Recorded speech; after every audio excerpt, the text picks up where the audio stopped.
सृष्टि बचपन से ही दिखने में सुंदर नहीं थी, लेकिन अमीर बाप की बेटी सृष्टि पर उसकी माँ जान छिड़कती। मेरी बेटी कितनी प्यारी है, भगवान सबको सृष्टि जैसी बेटी दे। सृष्टि धीरे धीरे बड़ी होती है।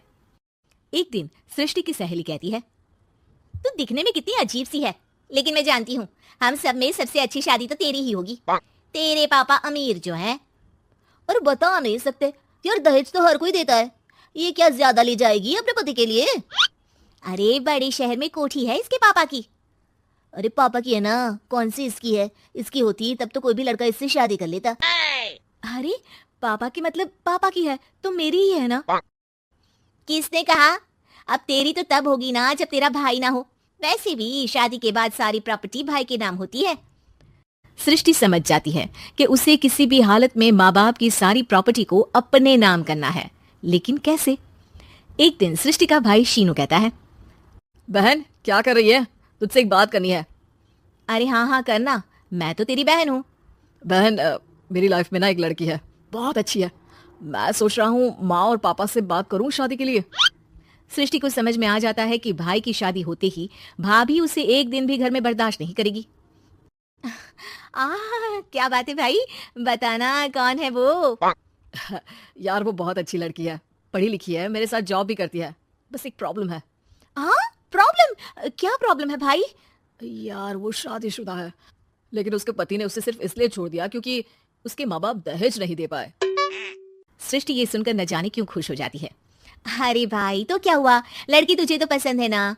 शीनू को लगता है कि बहन उसे समझ रही है। वो इस बात से अनजान होता है कि उसकी बहन की मंशा पूरा घर हड़पने की है। सृष्टि अपनी माँ से कहती है, मम्मी मुझे तो बहुत चिंता है, पता है शीनू क्या कर रहा है?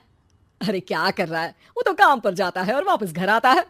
नहीं ना माँ, वो यही तो नहीं कर रहा, बाकी सब कर रहा है।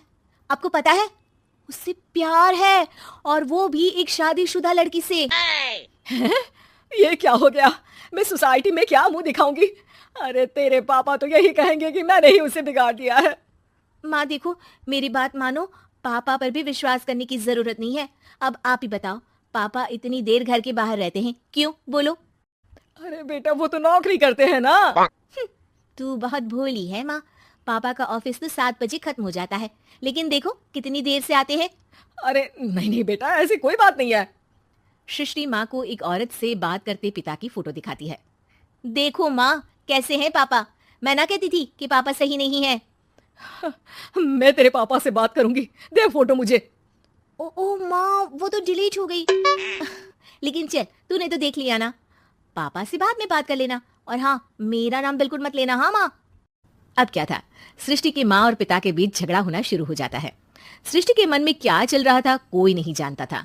एक दिन, माँ सृष्टि के लिए एक लड़का देखा है, वो लोग शाम को उसे देखने आने वाले हैं। और हाँ माँ, एक खुशखबरी, मैं और पापा मिलकर एक नया बिजनेस ट्राई कर रहे हैं। शाम को लड़का आता है, सांवले रंग का। सृष्टि को तो बिल्कुल भी पसंद नहीं आता। लड़की की माँ कहती है, लड़की का चेहरा तो कोई खास नहीं, लेकिन अगर मेरे बेटे को आप लोग सेटल कर दें तो मैं उसकी शादी आपकी बेटी से करवा दूं। सृष्टि को लड़का बिल्कुल पसंद नहीं था। उसे भाई पर गुस्सा आ जाता है। लड़के वालों के जाने के बाद कहती है, माँ देखा शीनू मेरे लिए कैसा लड़का लेकर आया, न दिखाने लायक न सुनने लायक, सेटल भी नहीं, वो भी हम करे।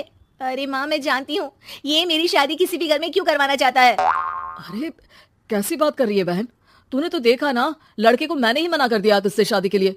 जिसने लड़का बताया था उसने उसकी बहुत तारीफ की थी। बात आई गई हो जाती है, लेकिन सृष्टि का मन शांत नहीं होता। क्या करूं कुछ समझ में नहीं आ रहा। मेरी शादी हो गई तो ये लोग पूरी प्रॉपर्टी शीनू के नाम कर देंगे, मेरे हाथ तो कुछ लगेगा ही नहीं।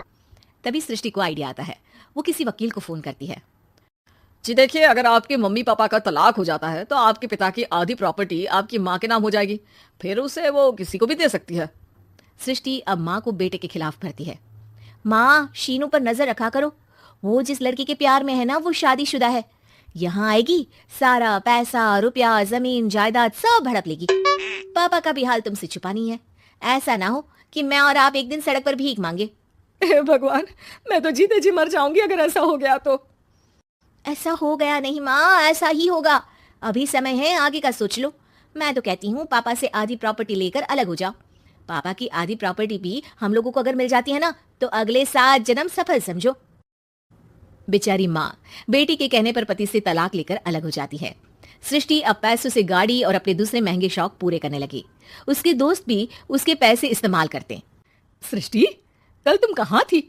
मैं सारा दिन घर पर अकेली थी। तो मैं क्या करूं? मैंने ठेका तो नहीं लिया है ना तुम्हें संभालेगा। माँ को सृष्टि से ये उम्मीद नहीं थी। वो बैठकर रोने लगती है।